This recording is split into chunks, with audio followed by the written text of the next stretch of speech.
Hello and welcome back. In the last episode, we managed to obtain most of the gear on our list to begin raiding with through a bit of hard clues and wilderness content, and in this episode, we're going to be finishing off the last couple of items we need, completing the last few quests needed to begin the final quest beneath Cursed Sands, and then once that's done, we can finally start our first raid. I gathered 1,000 Warriors Guild tokens for the Rune Defender grind, which will be our best in slot melee offhand for the lifetime of this account.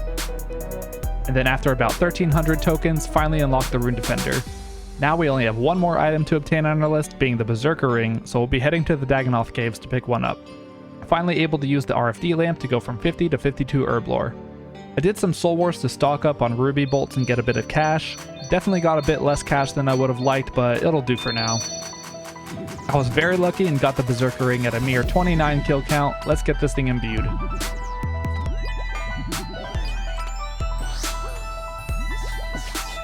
Good fight to this guy, 10 out of 10 win streak with only a couple people forfeiting for quick points.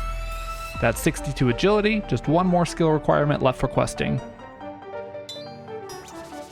55 crafting, and now we're done skilling for Beneath Cursed Sands. And that's the final piece of Graceful obtained. I did some more LMS for rune arrows to train range with. This guy was playing Ring Around the Rosie with me until I juked him out and caught the freeze. But a fun little trick is that if the last weapon you viewed your attack style tab with showed a special attack bar, then you can instantly use a special attack even out of a weapon that doesn't have one, like a rune crossbow, with frame perfect timing. It'll show you a spec bar for a single frame when switching back to that tab, but people might report you for clienting if you do this. Another little trick, if you pray melee while spawning the Saradomin wizard and then run away praying mage until he de-aggroes, you can attack him again and he'll only try to mage you on prayer, so you won't get poisoned or take much damage.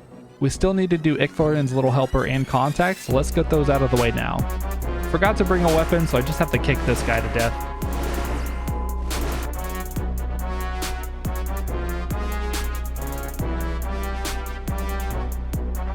I think I almost threw up from that camera movement there. I don't know what that was. Yep, still kicking my way through this quest. That's Icthorin's little helper completed. Time for the contact quest boss. I don't remember this one being too difficult. Yeah, that one's always way easier than I remember. Definitely a bit overprepared, but I guess it doesn't hurt to be. That's the final pre-quest completed, and now all that's left is Beneath Cursed Sands. There's definitely a few scary parts of this quest. Again, I'm probably going to be overly cautious, but it's better safe than sorry. I made sure to tell myself like 5 times before starting this fight not to turn on Pray Melee, because he hits you really hard if you do. But that's the first guy down, not too bad. The freest fashion upgrade in the game, definitely going to need these. This is the first somewhat scary part of the quest, the Champion of Scabarus. As long as I keep my distance and can kill off the shadows and swarms he spawns in time, I shouldn't take too much damage.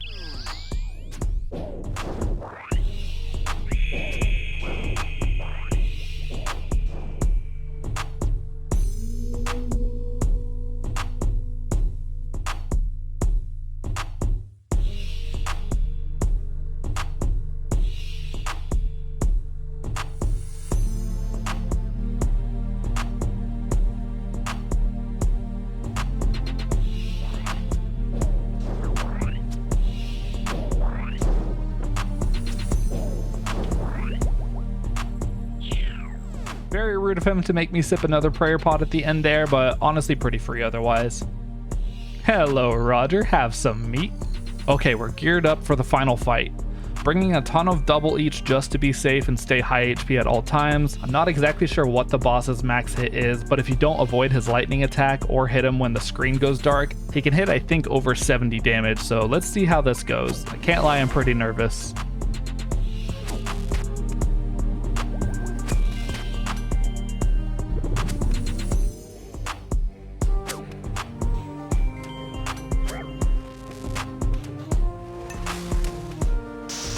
Oh my freaking god, the shadow moved as I was hitting him. That could have gone so poorly.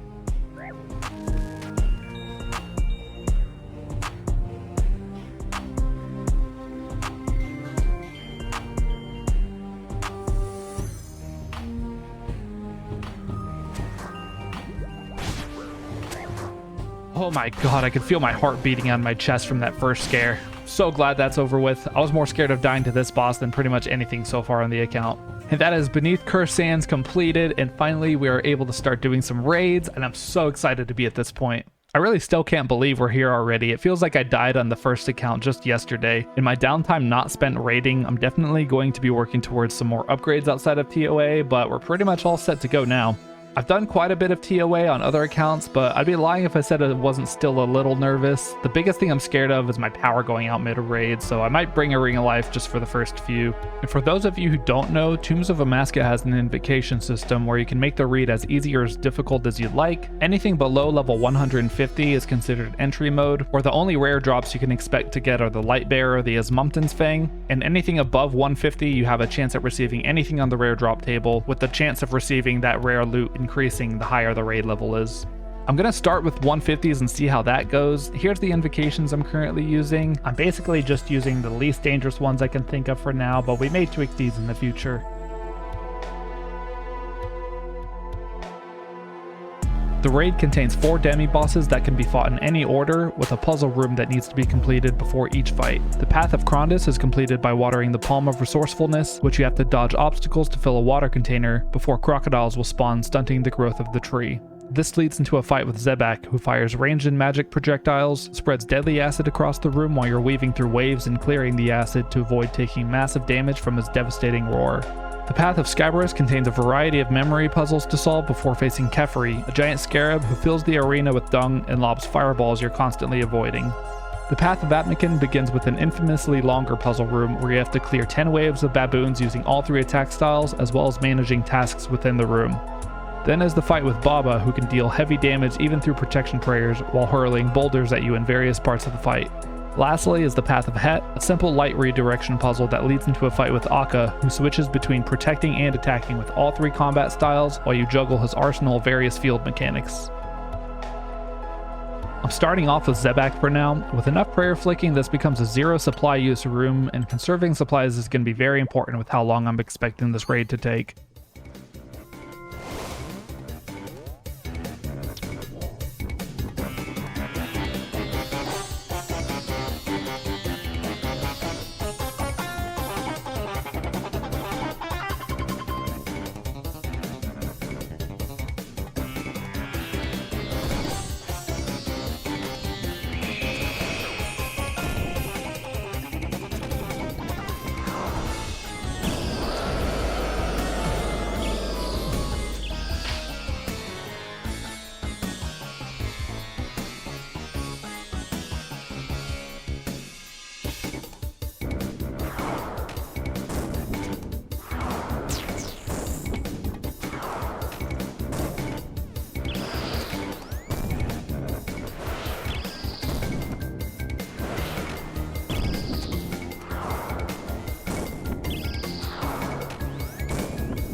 Not too bad. I did sip a pray pot just to be safe and not flick prayers while dodging things, but pretty good. Hopefully we can get this room done quickly because it's possible that we have to use a ton of prayer potions here. Once the agile scarabs spawn, it can be slightly punishing if you mess up one tick flicking your quick prayers while trying to dodge with low defense, and those little hits can definitely add up quickly, and I want to keep as much food as possible.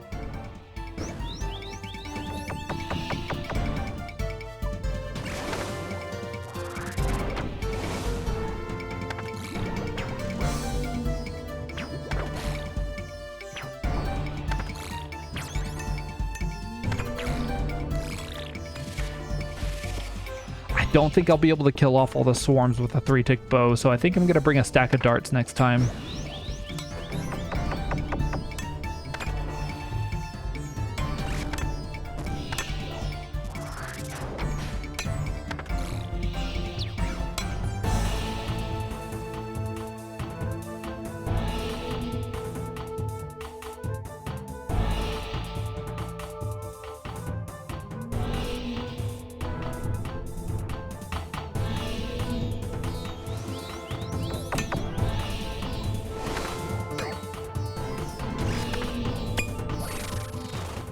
Alright, so that's Kefri down.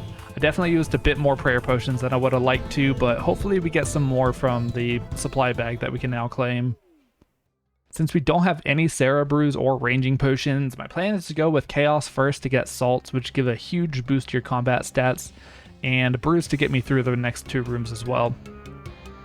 My main concern in this room is how quickly the baboon thralls can drain your prayer. Each hit they land an accuracy roll on drains some of your prayer, even through prey melee, which with 1 defense can be brutal. Hopefully it isn't as bad with 45 defense.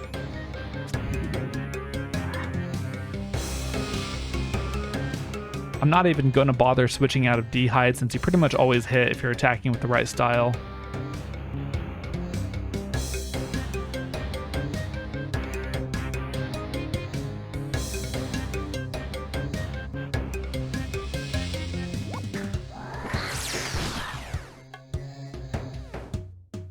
Remember how much I hate doing this room, but at least that's over. Let's talk about how we're going to manage this fight. Normally, this fight can put a huge dent into your supplies with how much damage you take through prayer, but with a technique called red X stalling, where you click on something to walk towards it, it prevents the last NPC you attack from moving while you're underneath it, forcing Baba to use her shockwave attack repeatedly. You can actually manage to avoid using any supplies throughout the fight at the expense of the fight taking a bit longer, since you're forced to attack every 6 ticks as opposed to your normal attack speed. Alright, well since I have the overly draining invocation on, I can't actually use my bone dagger spec here, but considering our current loadout, it's going to be better DPS for me to rely on ruby bolt procs, and then switch to melee when Baba's at lower HP.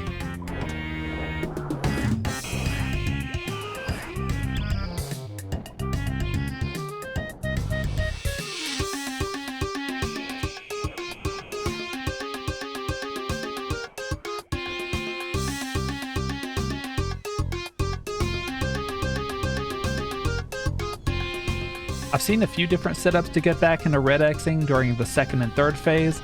I like to set a potion over on this side, go back over here, and after I attack and see Baba aggro me again, I wait 1 tick and do this little back and forth 5-tick dance to get back in his cycle. There's probably better ways to do it, but that's just how I've learned how to do it.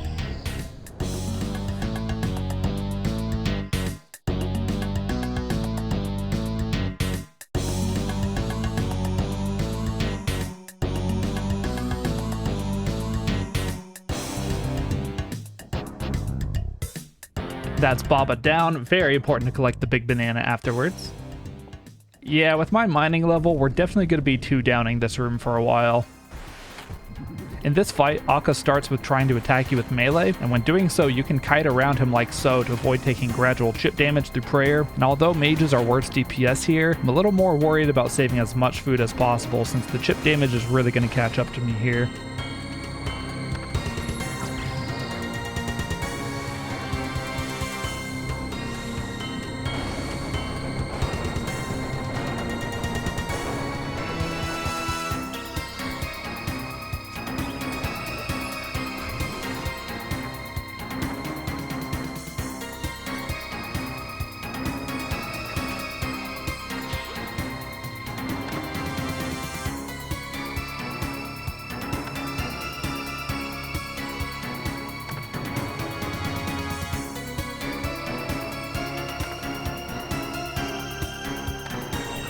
Okay, I definitely could have done that a little cleaner, but hopefully it'll be enough for now. I opted out of kiting in some parts just because I was nervous too, but I really feel like it would have been worth to keep doing so.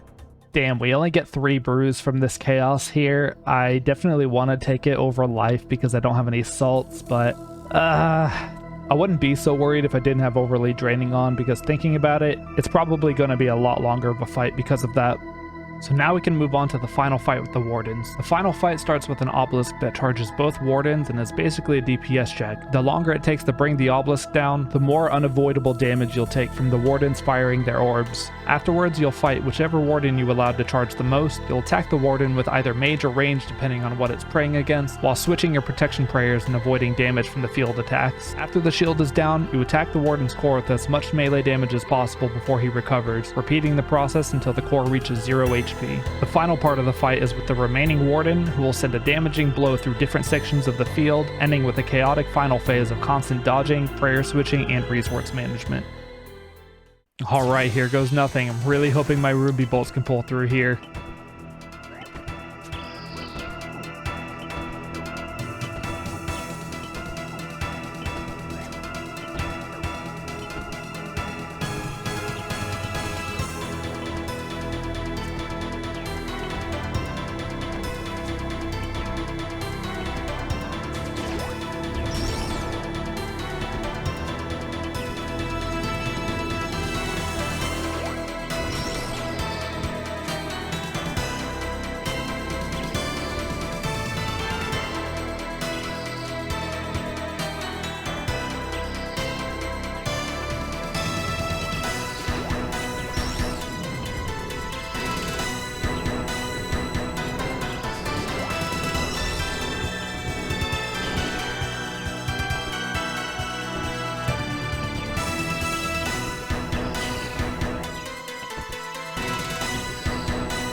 And of course, I get hit by the orbs a second time before killing it.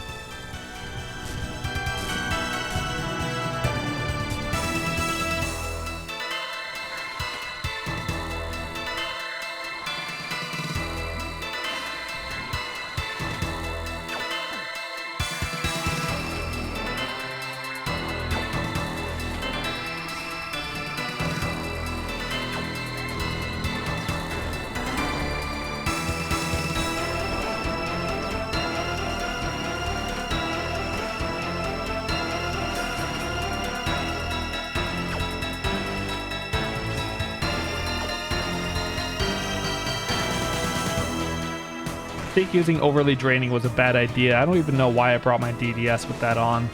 Hopefully 2.5 brews will get us through the chip damage, but this is definitely going to take a while.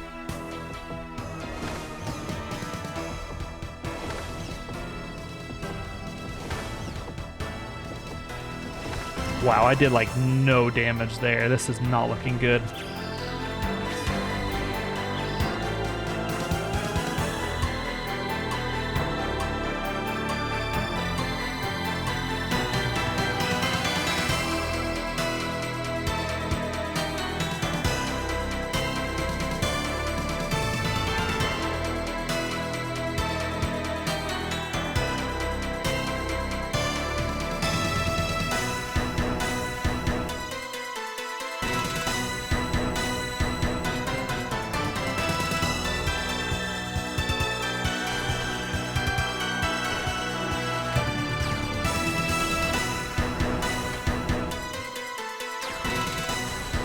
Alright, that's my last bit of food there. I'm definitely not going to risk redemptioning either.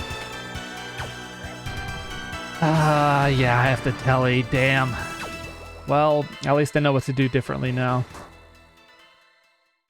Just want to get some quick things out of the way before going back to ToA. Unlock the Rogue's outfit for Master Farmers later, one small favor done for 54 Herb Lore, getting some of the quests rewarding Prayer XP out of the way before I stop at 55 Prayer, and that's 57 Thieving, and I can finally use those grubby keys I have in the bank still. First run of grubby keys, nothing too crazy so far. Oh, blue egg sack. And that's the last trip of grubby keys. Not gonna lie, I was expecting a little more out of these. The 10 Renar and Snapdragons is really nice though, and having a few brews for emergency triple eats will also be nice. I finally looked up what those temple pages were for, and how did I not know this was just a free 10k XP lamp? Hand in the pants done, and that's the last of the things I wanted to get out of the way quickly here, so time to head back to ToA for another try.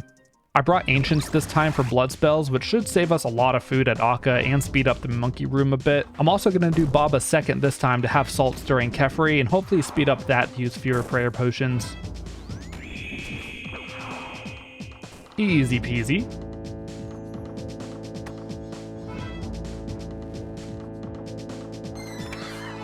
Oh my god, I actually forgot to bring an Ancient Staff. God damn it. Whatever, we'll make it work. P2 Warden's gonna be really annoying without autocast though.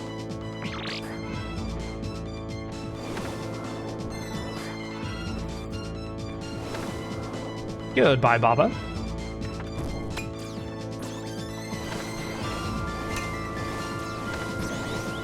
Holding on to that last prayer point for dear life. Definitely much faster this time though with salts.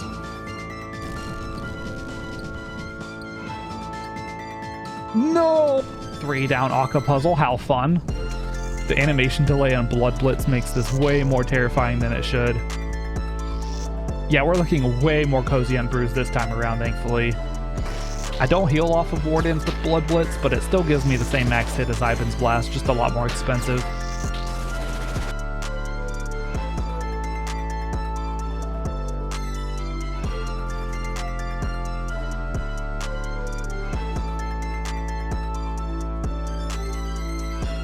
Also very glad I turned off overly draining. I don't even know why I had that on in the first place, but yeah, definitely going by a lot quicker. Okay, we got it in 4 downs, but we could very comfortably hit 3 if I bring a DSIM next time, just for the core.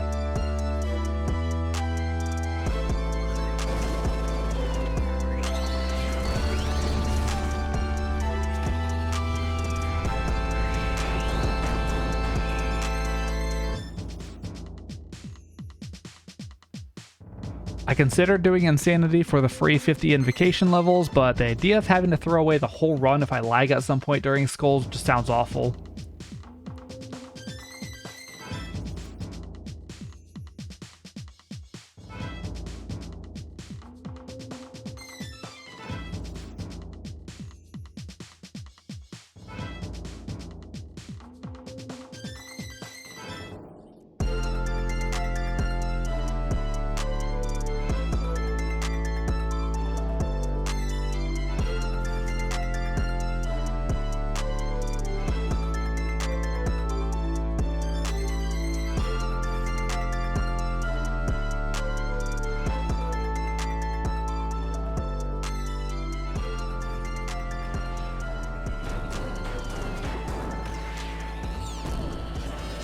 And there it is, the first ToA KC on the account. I'm happy to at least get a normal KC to start not doing entry mode, but nearly an hour-long raid is a little brutal, but and I'll be taking my staff now, thank you very much. Oh. What the f*** is that loot?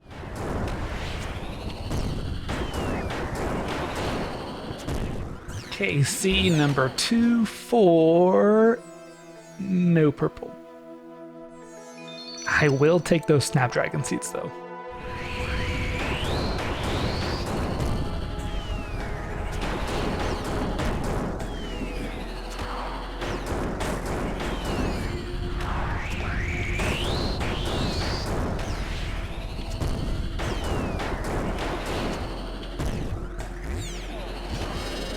Three KC, let's go. Still very long, but not too bad.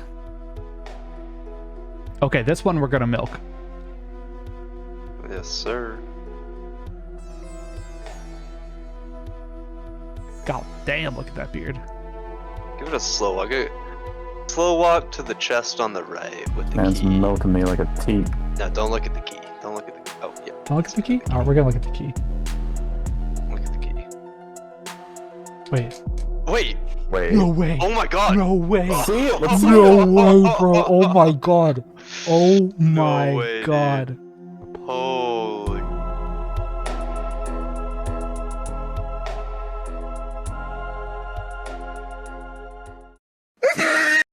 The one thing I can't use. No. That sucks. No, bro. Loot. Oh. No.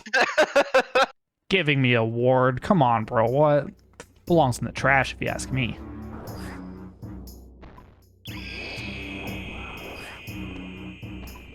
Ay, ay, ay.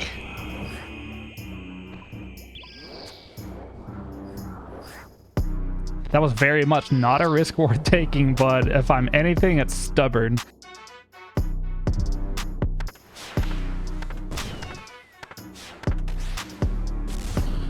I didn't know about what Riz was.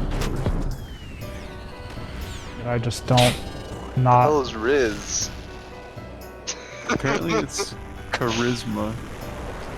Wait, really? I don't know. Is that what it I thought it means? was the... Dang, no back-to-back.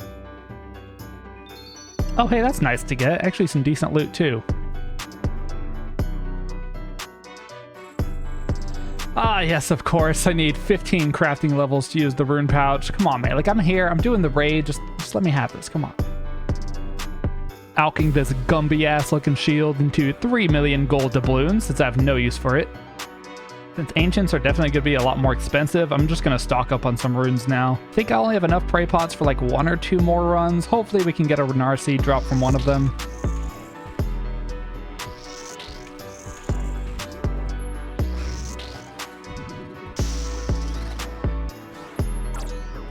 Oh, a little scary there.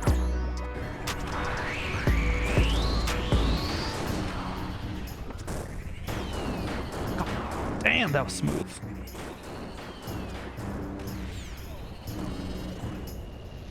Earliest staff on a hardcore in the history of the game incoming. No. Oh, a subscribe button. How handy. Nah, I'm joking. We got emeralds, which is nice. But, I mean, hey, while we're talking about it, you may as well. All right, well, I'm all out of prayer pots, so I gotta do some Iron Man chores a little bit before coming back. Absolutely mind-blowing that I even got a purple so soon. I guess it's only fair that it's the one item out of 7 that I have 0 use for, but honestly, it's just super exciting to be doing this on a hardcore again. I felt like it was just cut so short when I died here on 1 Pog. For anyone who's wondering what happened to my last account, during Zebak, I had the hide dead NPCs option on and entity hider. I shot the jug to clear the acid with the upset stomach invocation on, and the jug disappeared a tick before actually exploding, and for some reason that just didn't even register in my brain. I got hit off prayer, panic ate when I should have just tellied, and maybe in a world where I wasn't on 100 ping, I would have tellied out. And this also happened to be the day before they updated the jug layouts to be more consistent too. But that's behind us, and I've had a lot more experience in the raid since then, so I'm excited to see how far I can go with this. I want to keep working towards some Slayer goals on the side while I continue to focus on ToA when I can. Pretty much any other rare drop will be a massive upgrade for me, so fingers crossed, and hopefully we get one in the next episode. But thank you so much for watching, and I will catch you in the next one. Bruh.